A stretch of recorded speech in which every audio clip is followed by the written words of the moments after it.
한 주간의 여론 흐름 짚어보겠습니다. 배종찬 인사이드 케이스 소장, 이은영 휴먼앤데이터 소장 나오셨습니다. 두 분 어서 오십시오. 네, 안녕하십니까? 네, 배 소장님. 네. 윤석열 대통령 지지율 갤럽, NBS, 리얼미터에서는 소폭 상승하고 RN서치에서는 소폭 하락했습니다.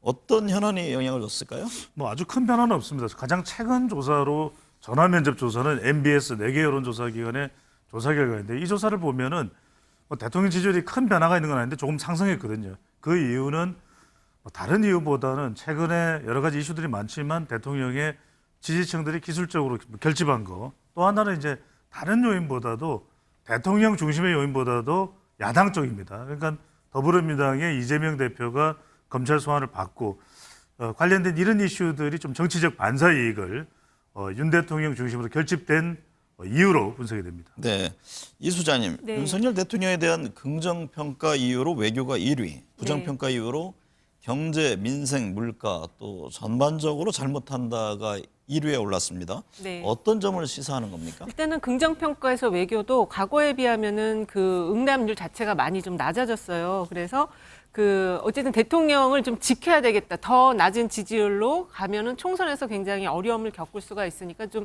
지지를 모아줘야 되겠다라는 의견이 좀 반영된 것 같고, 부정평가에서는 눈에 띄는 게 잼버리 부실평가가 한 7%로 굉장히 많이 부정평가로 언급을 하셨거든요. 그래서 하반기 그 경제 운영과 관련해서 대통령이 좀 민생과 경제 챙겼으면 좋겠다라는 의견이 좀 부정평가에 반영돼 있는 것 같습니다. 네. 윤석열 대통령이 미국 워싱턴 DC에서 열린 한미일 정상회담 일정을 마치고 돌아왔습니다. 배 소장님, 이번 한미일 정상회담 관련해서 여론은 어떻게 나타나고 있습니까? 네, 캠프 데이비드입니다. 이번에 이제 네. 캠프 데이비드에서 정상회의가 열린 것인데, 뭐 대체적으로 저도 이제 여론조사가 나온 게 없기 때문에 또 최근의 여론조사는 캠프 데이비드 정상회의까지 포함되지는 않았거든요. 그래서 제가 빅데이터로 분석을 해봤더니, 물론 이제 여러 종류의 빅데이터를 봤습니다. 대체로 긍정적이긴 합니다. 대체로 한미일 정상회의는 미국이 포함되면 대통령과 관련된 여론이 부정적이지는 않아요. 긍정적인데 한 두 가지의 또 부분적 우려 요인은 있습니다. 하나는 이제 일본과 관련해서 뭐 공식 의제로 거론되지는 않았지만 후쿠시마 오염수 부분도 있고, 또 북중러와 너무 이제 대립각이 세워지는 것 아닌가 이렇게 볼 수는 있겠는데, 당장 이게 뭐 대통령 지지율에 크게 상승 요인이 되지는 않겠지만 그래도 기본적인 이 긍부정의 요인을 분석해 보면 대체로 좀 긍정적인 반응이 나오고 있습니다. 네. 이은영 소장님, 네. 윤 정부의 외교 정책에 관해 대해서 한미 동맹 강화보다 균형 외교를 해야 한다는 의견이 많았다고 하는데, 네. 이게 윤석열 정부는 한미일 정상회담 등 지금 한미 동맹 강화를 강조하고 있습니다. 네. 이게 향후 지지율에도 어떤 영향을 미치게 될까요? 이게 이제 좀 영향을 저는 줄 것으로 보는데요. 일단 한미 동맹 강화가 41%, 그다음에 중국과 미국 사이에서 균형 외교가 54%로 더 높게 나왔어요. 그러니까 이거는 이제 전 정부에서의 그 통일 외교 정책 방향과도 좀 연관이 되어 있는데, 정권이 교체되다 보니까 지난 정부에서의 어떤 평화 기조보다는 조금 더 강한 동맹을 더 원하는 흐름이 있을 걸로 생각을 했는데, 이게 경제 문제, 경제적인 부분이 같이 또 시각 속에 결합이 되다 보니까, 그리고 세계의 눈을 돌려봤을 때 지금 이렇게 냉전 체제보다는 다극 체제 속에서 자국의 실리와 그다음에 유연함을 갖추는 그런 외교 전략들을 가져가고 있기 때문에, 그래서 아마 이 경제적인 부분, 중국과의 관계 속에서의 경제 부분과 그다음에 그 국가의 그 실익을 따지는 다극적인 어떤 체제로 가는 것이 더 바람직하지 않느냐, 그런 시각 속에서 이런 결과가 나온 것 같습니다. 네. 배 소장님, 네. 잼버리 파행에 대한 공방이 이어지고 있는데요. NBS 여론조사 결과 성과가 없었다는 응답이 76%, 성과가 있었다 응답 19%로 나타났습니다. 이걸 진짜 우리가 분명하게 좀 봐야 될 여론인 네. 것 같아요. 그러니까 이 MBS 여론조사의 결과를 보면은 성과가 없었다가 10명 중 8명이 갖고 온 76%, 문제가 있었어요. 문제가 있었어요. 잼버리가. 그리고 성과가 있었다가 19%인데, 특징은 뭐냐면 최근에는 어떤 이슈가 있어도 별로 지지율에는 반영이 안 됩니다. 너무 네. 프레임화돼 있어요. 그러니까 너무 액자화돼 있어 굳어져 버려 있어요. 이게 단단하게 굳어져 있어서 지지율에는 별로 영향을 안 줍니다. 그러니까 이 조사에서도 대통령의 지지율은 38%거든요. 그러니까 연중 오히려 올해 들어서 연중 거의 최고치예요. 이 네. 조사에서. 그러니까 별로 부정적인 영향이 없다. 대려 이 조사에서 더불어민주당 지지율이 23%입니다. 그러니까 지금 어떤 이슈가 불어와도 불어닥쳐도 지지율에는 별로 영향을 주지 않는 정말 역대 유례가 없는 프레임 현상, 진영 간 구도가 고착되어 있는 현상이 계속되고 있습니다.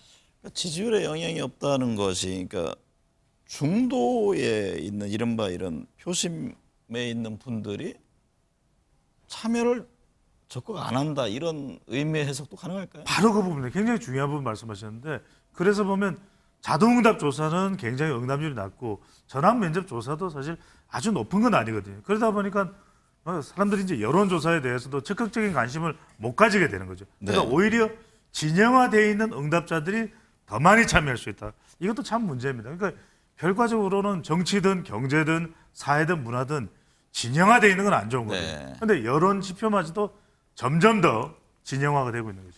이 수장님, 네. 조원 CNI 여론조사를 보니까 잼버리 파행 책임이 윤석열 정부의 58.2%, 네. 문재인 정부의 26.8%라고 조사됐어요. 네.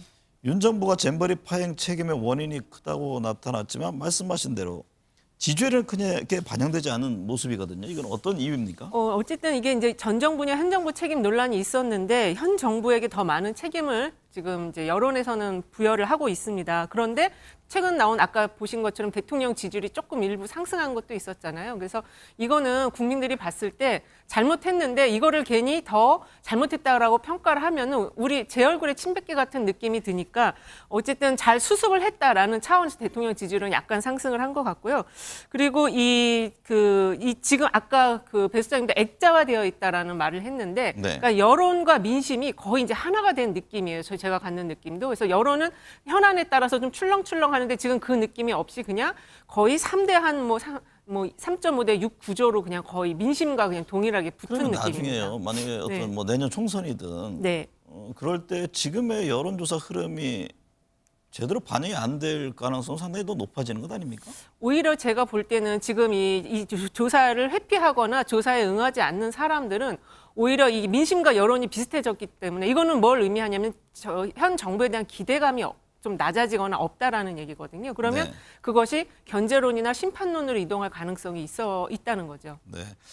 배 수장님, 잼버리 파행 책임에 대한 여론을 보면 미디어 토마토와 아랜서치에서 정부 책임이 과반을 넘게 차지했고 전북 책임이라는 응답은 상대적으로 낮았는데 이 점은 어떻게 보세요? 그러니까요. 이게 잼버리 파행에 대해서도 국민들 10명 중에 6명 정도는 대통령의 책임이다. 근데 여기서 이제 주목해 보시는 게 뭐냐면 전북의 책임이다. 또 우리가 이게 전라북도의 책임이다. 이런 조사, RNSC 조사까지도 연이어서 보여주시면 좋을 것 같은데 이 RNSC 조사에서는 전라북도의 책임이 19.8%다. 그 이야기는 뭐냐면 지금 국민의힘 지지율보다 또 더 낮은 정도예요. 그러니까 국민의힘 지지층에서도 이건 조금 윤석열 정부 전반적으로 책임이 있는 것 같아요. 그러니까 떼치는 윤석열 정부인데 문제는 그렇다고 해서 잼버리 파행이 윤석열 정부 책임이 많습니다. 그렇다고 해서 민주당 지지로는 안 가요. 네. 이게 아까 우리 정운갑 앵커께서 또 워낙 예리한 질문을 하신 거예요. 이게 지금 지지율의 형태가 정부 잘못이라고 생각하는데 떼치 하는데 그렇다고 해서 그것이 민주당 지지율로 안 가는 거예요. 그러니까 민주당도 리스크가 워낙 많기 때문에 현 정부의 책임에 대해서 그럼 지지율로 민주당을 밀어줘야지. 이게 연결은 안 된다는 거예요. 네. 이은영 수사님, 네. 고 최수근 상병 사망 사건 수사에 대한 외압 의혹이 이어지고 있습니다. 네. 미디어 토마토 조사에 따르면 외압이 있었다가 57.3%, 외압이 없었다가 24.4%로 나타났는데요. 네. 이 최수근 상병 사망 사건 수사 외압 의혹이 정치권에 미칠 영향은 어떻게 보세요? 저는 사실 이게 지금 굉장히 좀 중요한 이슈라고 생각을 하고 있고요. 민주당도 이 부분 때문에 1특검으로 지금 이걸 특검으로 잡았거든요. 네. 가장 국민들이 이렇게 외압이 있었다라는 의견이 57.3%나 나오는 거는 수사를 담당했던 대령을 집단 항명 수계, 지금은 이제 집단이나 수계를 빼고 항명으로 얘기를 하고 있는데 어쨌든 이게 갑자기 수사를 하던 사람이 그리고 박 대령께서 죽은 부대원의 어떤 그런 억울함이 없게 정말 철저하게 수사하겠다라고 하면서 했는데 이게 갑자기 이 수사한 사람이 죄인이 되는 것처럼 돼버리니까 그래서 외압이 있었다라고 은연중에 느끼시는 것 같고요. 그다음에 지금 이 박 대령은 8명의 과실치사를 지금 올렸거든요. 그런데 군 법무관리관실에서 나온 이야기는 직접 과실이 있는 사람으로 한정해라, 숫자를 줄이라라는 판단을 이 박대령에게 한 거예요. 과연 이 판단을 누가 어디서 한 것이냐, 이게 굉장히 이 민주당에서 바라볼 때는 이 특검 사안에서 가장 핵심적인 내용이다라고 보는 것 같습니다. 네, 배 수장님, 민주당과 정의당은 방금 말씀하셨듯이 이 최상병 수사 외압 의혹에 대해서 특검 청문회를 실시해야 된다는 입장이고, 국민의힘은 특검할 사안이 아니다라는 입장인데, 그러면 향후에 이게 어떤 지지율 흐름에는 영향을 어떤 식으로 반영될까요? 그러니까 제가 분석을 해야 됩니다. 워낙 지금 특검 국정조사가 많다 보니까 국민들이 진영화돼 버렸다니까요. 네. 그러니까 특검 국정조사는 필요에 의해서 주장을 하는 거겠죠. 근데 제가 데이터를 분석해 보니까 이렇게 하다가는 뭔가 목적한 게 안 풀려요. 그래서 무슨 말씀이냐면 특검 국정조사니까 국민들이 들을 때는 아이고 특검 또 무슨 특검이지, 또 국정조사 무슨 국정조사지, 이게 해결돼? 내년에 지금 아직 8개월 정도밖에 이 총선이 안 남았는데 또 뭐가 변해? 그러니까 이게 정리가 안 되는 겁니다. 그래서 제가 말씀드리고 싶은 건 결국 빅데이터나 유튜브나 이런 분석을 해보니까 여기 핵심은 뭐냐면 다른 거 가지고 접근을 하면 안 돼요. 그러니까 네. 뭔가 이 최수건 상병 지금 유가족들은 아들 이름도 이야기하지 말래요. 자꾸 뭐 정치적 논란을 빚으면서 왜 아들 이야기하냐고. 그래서 저는 이 해병과 관련된 이 순직한 이 대원과 관련된 내용에서 핵심은 뭐냐면 누구 빼라 빼지 말라고 한 근거가 있느냐, 이게 네. 핵심입니다. 이걸 밝혀내야 돼요. 누구를 빼라 말라는 그 증거를 찾아내느냐 마느냐, 이게 핵심인 거죠. 네. 정치권 총선 무대에 돌입했습니다. 여야 모두 수도권 위기론이 고조되고 있다라는 얘기를 하는데, 이은영 소장님, 네. 현재 뭐 수도권 민심 어떻습니까? 수도권 민심이 정당 지지율로 보면은 민주당이 그렇게 썩 유리하지 않아요. 네. 대통령 지지율도 수도권 서울 특히 중심으로 서울이 그렇죠. 예, 네. 서울 보면은 그렇게 높지 않은 상황이거든요. 그래서 지금 양당 모두 이 현재의 민심의 흐름 속에서 어느 쪽이 유리하다라고 말을 할 수는 없긴 한데, 그래도 지금 그 역대 선거를 보면은 민주당이 12년, 16년, 20년 모두 다 수도권에서는 상당히 크게 승리한 그런 선거였었고요. 그리고 그 최근에 이제 그 민주당 내부에 민주당이 아니고 국민의힘 내부에서 안철수 의원이나 윤상현 의원 등이 수도권의 흐름이 아주 안 좋다라고 지금 계속 경고를 계속 보내고 있어요. 지도부가 이 수도권의 민심에 대해서 전부 둔감하다 이런 지금 사인을 보내고 있는데, 어쨌든 제가 여기서 가장 중요한 그 수도권 서울의 민심을 향배를 가늠하는 거는 결국 대통령의 메시지나 정책 방향이 중요할 것 같습니다. 네. 왜냐하면 이번에 광복절 메시지 같은 거는 수도권에 굉장히 좀 부정적인 영향을 줄 수 있는 그런 내용들이었거든요. 네. 대통령의 말이 아니다 이런 평가가 있기 때문에 대통령의 지지율이 얼마나 올라갈 것이냐, 저는 그게 되게 중요할 것 같아요. 배 수장님, 네. 내년 총선까지 수도권 표심의 변수를 줄 주요 현안은 어떤 게 있습니까? 저는 가장 중요한 것은 결국 국민의힘은 대통령 지지율입니다. 네. 대통령 지지율이 다 좌지우지합니다. 후보의 경쟁력보다는. 뭐 서울에 누가 나오는지 유권자들이 어떻게 알겠습니까? 몇몇 뭐 유력 후보들 빼놓고. 더불어민주당은 정당 지지율입니다. 왜냐하면 지금 121개 선거구에서 지역구 선거구입니다. 지난 2020년에 무려 103개를 차지했던 것이 더불어민주당입니다. 그러니까 네. 현역이 상당히 많다라는 거죠. 거의 싹쓸이 하다시피 했습니다. 그렇다면 결국 선거에 나가는 후보들의 기초 체력은 정당 지지율입니다. 그러면 지금 민주당의 정당 지지율에 가장 큰 영향을 주는 인물은 누구냐? 이재명 대표입니다. 네. 그래서 이재명 대표가 얼마나 수도권에서 서울, 인천, 경기에서 정당 지지율을 높여놓느냐, 끌어올려낼 수 있느냐, 이게 핵심입니다. 네, 이 수장님, 총선이 네. 다가오면서 각 정당 지지율에도 관심이 쏠리는데 여론조사 결과 뭐 천차만별입니다. 네. 기관별 정당 지지율 차이는 어떻게 나타나고 있습니까? 일단은 이게 이제 무당파가 많은 조사와 무당파가 적은 조사, 이거를 좀 대별해서 봐야 되는데, 무당파가 많은 조사들은 민주당의 지지율이 좀 국민의힘보다는 낮습니다. 그리고 조사 방법론적으로 볼 때 ARS하고 전화 면접 조사를 놓고 보면 ARS는 민주당이 굉장히 40% 이상 굉장히 높은 흐름으로 나타나고, 전화 면접 조사에서는 국민의힘이 또 앞서는 그런 흐름을 나타내고 있거든요. 근데 네. 이게 왜 이렇게 들쭉날쭉이냐? 요거는 정당 지지도 문항을 제일 처음에 물어보는 거랑 어떤 문항들이 있은 뒤에 맨 나중에 물어보는 거랑 그런 차이도 있는 것 같고, 그다음에 이제 그 조사 방법론의 차이도 있는 것 같은데, 조사 방법론만으로도 이걸 설명하기에는 그 조사 그 설계 구조가 조금 더 영향을 많이 미치는 걸로 저는 생각을 하고 있습니다. 네. 시청자들은 그럼 어떻게 이해를 해야 합니까? 이렇게 보시면 될 것 같습니다. 결과적으로는 지금 자동응답 조사와 전화면접 조사의 차이가 가장 큽니다. 네. 그러니까 적게는 12에서 17%포인트가 자동응답 조사가 더 많이 나옵니다. 그래서 어느 쪽이 맞습니까? 이게 이제 더불어민주당 쪽에서 이제 자동응답이 많이 나오거든요. 이게 뭐냐면 샤이 진보예요. 네. 그 핵심은 뭐냐? 결국 투표소에 나오는 사람들이 샤이 진보까지 나올지 안 나올지 이게 핵심이거든요. 네. 그렇다면 과연 더불어민주당이 얼마만큼 전화면접 조사의 지지율을 더 끌어올리느냐 이게 이제 관건이고 관전 포인트로 봐야 돼요. 저는 그게 샤이 진보라기보다는 앵그리 진보 같아요. 그러니까 이게 뭔가 정치 효능감이 없다 보니까 전화에 응답을 안 하는 거죠. 다 무당파로 숨어버리는 거죠. 그래서 네. 그게 좀 그런 사람들이 오히려 선거 때는 투표장에 나갈 가능성이 높다 이렇게 보고 있어요. 그 부분에 대한 해석도 서로 틀리네요. 네. 나중에 좀 네. 지켜봐야겠습니다. 배 수장님, 친윤 핵심이 이철규 사무총장, 윤상현 의원 간에 지금 뭐 총선을 둘러싸고 충돌하고 있잖아요.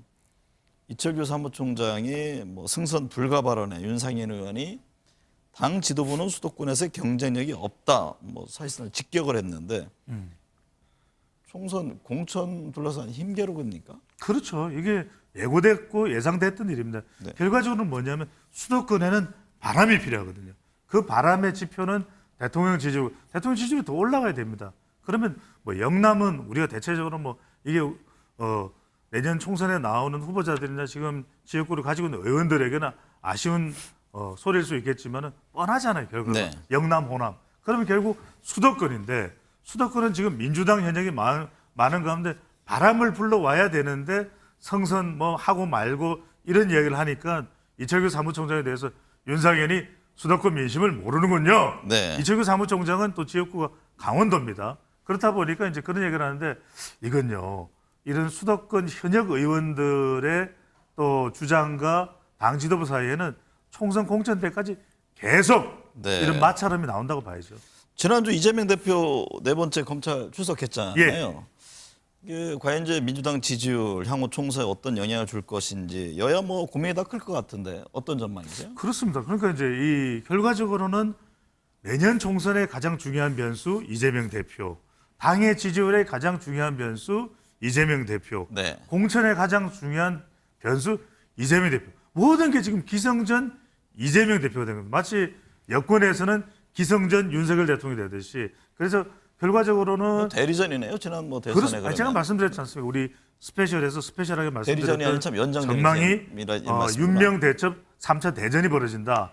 그런 상황이기 때문에 지금 이제 검찰 소환을 받았고 이제 구속영장 청구가 예상되고 실질 심사를 받을 가능성이 높거든요.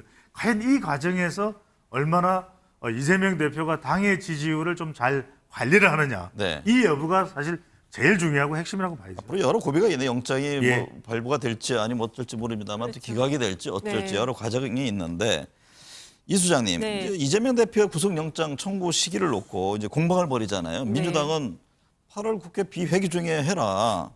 국민의힘은 특권 의식에 절어 있다. 네. 방탄을 벗으라는 주장을 한 것에 비춰보면 이게 상황이 좀 뒤바뀐 건데 이게 어떤 여야 셈법이 좀 달라 보이네요. 지금 셈법이 굉장히 다르고요. 팽팽한 기싸움을 하고 있는 상황입니다. 왜냐하면 이제 민주당에서는 제1야당 대표를 구속하는 것이 지금 헌정사상 어떻게 보면 초유의 일이거든요. 그러다 보니까 이 대비를 나름대로 해야 돼요. 그래서 비회기 중에 그리고 원래 이제 불체포 특권을 포기하겠다라고 얘기했고 영장 실질 심사도 받으러 가겠다고 몇 차례 천명을 했습니다. 했죠. 네. 그래서 국회 비회기에 역대 사례를 보니까 그래도 권성동 의원 사례를 제시를 하면서 비회기에 가서 청구를 하면은 가서 받겠다라는 이제 나름의 대비책을 이야기한 건데 이거에 대해서 마치 무슨 식당 예약하듯이 이렇게 마음대로 자기 입맛에 맞게 지금 그 영장 청구에 대해서 이야기를 하느냐라고 이제 지금 한동훈 장관이 이야기를 했어요. 그런데 이거는 만약에 지금 수사를 그 금요일 날인가 목요일 날도 13시간 수사를 했는데 정당한 수사를 했다면 구속 영장 청구할 거면 빨리 청구를 해야 되는데 지금 검찰도 22일 날 있을 이화영 전 부지사 재판 이 결과를 보면서 또 청구를 하겠다. 그리고 지금 한간에 나오는 이야기는 대법원장이 임기가 끝나는 9월이나 10월 초에 청구를 하겠다. 이런 식으로 시기를 자꾸 재는 모습을 보여주고 있거든요. 네. 그러니까 이거는 검찰로서도 이거는 정당한 모습은 아니다. 정당하면은 바로 청구를 하면 될 것이고 그리고 불체포 동의안을 또 국회로 보낸다면 또 방탄 논란이 이루어질 건데 결국에 이런 상황이 오면 민주당은 또 불체포 동의안에 부결을 시킬 가능성이 높거든요. 그러니까 이렇게 어지럽게 만들지 말고 정상적인 수사나 이런 거에 의한 절차대로 가는 것이 저는 좀 바람직하다 그렇게 보고 있어요. 지금의 과정이 민주당 그 야당 지지자 입장에서는 어떤가요? 오히려 지금 결집 효과가 결집 있습니까? 효과가 아니면 더 높아질 가능성이 있죠. 네. 왜냐하면 이 시기 자체를 지금 검찰에서 굉장히 구속을 시키겠다라는 그 기조 하에서 지금 이 자꾸 재는 거기 때문에 그 지지자들의 결집도는 높아질 가능성이 있습니다. 배 주장님, 이번 네. 특사에서 친박 인사들이 배제된 이후 박근혜 전 대통령이 지금 공개 활동을 재개했는데요. 네. 일각에서는 내년 총선을 앞두고 몸풀기에 나선 것 아니냐 이런 반응도 예. 있습니다. 만약에 박 전 대통령이 공개 활동에 나설 경우 총선에 미칠 영향은 어떻게 보세요? 저는 나서지 않을 것이라고 보고 나선다 하더라도 그 영향력은 극히 제한적이다. 네. 왜 그러냐면 나서기가 쉽지 않은 게 그렇게 되면은 윤석열 정부 현 국민의힘과 충돌하는 양상이 될 텐데 그렇게 해서 박근혜 전 대통령이 얻는 이익이 거의 없다. 또 하나는 네. 이제 박근혜 전 대통령이 나서더라도 영향을 미칠 수 있는 지역은 친박계 유력 후보가 나오면서 대구, 경북 일부 지역이 될 텐데 거기에 대해서 박근혜 전 대통령이 상당한 정치적인 영향력을 행사했다가 그 결과로 닥쳐올 어떤 역풍에 대해서도 네. 영향을 받을 수밖에 없는 것이죠. 자, 이럴 때 실제적으로 현실적으로는 어떻게 되냐면 개인 후보가 박 전 대통령이 뭔가 영향력을 행사하기보다는 친박계 박근혜 정부에서의 이 관계가 있는 후보들이 개인적으로 네. 박근혜 전 대통령의 신임을 많이 받았던 사람이고 지금도 그래요 하면서 이제 선거에 박 전 대통령을 활용한다고 그럴까요? 박 전 대통령의 정치적 영향력을 일부 이용하는 정도의 형태가 될 것으로 보입니다. 이은영 소장님, 네. 김태우 전 강서구청장이 석 달 만에 사면을 받고 네. 10월에 치러질 강서구청장 보궐선거 예비 후보에 등록했습니다. 예. 이게 보궐선거 귀책 사유 당사자가 해당 선거에 바로 나오는 건데 여론이 어떻게 나타날까요? 이건 약간 좀 오기공천, 당에서 공천하면 오기공천으로 될 수가 있고 당선 무효형이 된 사람을 지금 3개월 만에 바로 다시 출마하게 만들어주는 것 자체가 지금 이해가 되지 않고 사실 이 문제가 내년 총선의 바로미터가 되는 그런 사안입니다. 그래서 당에서는 지금 그 공천을 하지 않을, 국내임에서는 공천하지 않을 생각이지만 그 김태우 전 구청장은 지금 무소속 출마를 한다는 얘기고 민주당에서는 지금 13명의 후보가 이번 선거는 무조건 이긴다 이렇게 지금 생각을 하고 있는 것 같아요. 그래서 이 선거가 내년에 그 총선이 시금석 어떤 방향으로 갈지를 정말 얘기해주는 가장 중요한 선거라고 볼 수가 있을 것 같습니다.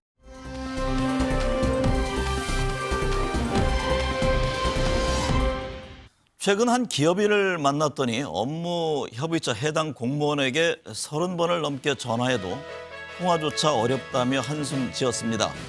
공무원들이 일을 피하고 외면하는 게 도를 넘어섰다는 겁니다. 복지부동이란 표현도 사치스러울 정도라며 분노했습니다. 그도 그럴 것이 공무원 업무와 관련해 어떤 일이 벌어지면 검찰과 경찰, 감사원에 나서 칼부터 휘두르는 상황에서 책임질 일은커녕 조금이라도 흙탕물이 튀는 것을 외면하는 게 상책이 된 건지도 모릅니다. 정책 판단과 관련한 배임죄 얘기마저 나오고 있습니다. 이번 잼버리 사태에서도 부처 간, 중앙과 지방 정부, 여야 간 책임 공방만 거셉니다. 정무적 책임도 사라지고 실무자 중심의 희생양 얘기만 나오고 있습니다. 이태원과 오송 지하차도 참사에서도 반복돼 왔습니다. 정치적 중립을 지켜야 할 공무원이 정치 싸움에 동원되고 일부 일탈 세력이 중립성까지 위반하면서 공직사회는 더욱 혼란스럽습니다. 개인과 기업, 국가 할 것 없이 위기는 해야 할 일을 하지 않을 때 닥쳐오고 때와 장소를 가리지 않습니다. 시청해주신 여러분 감사합니다.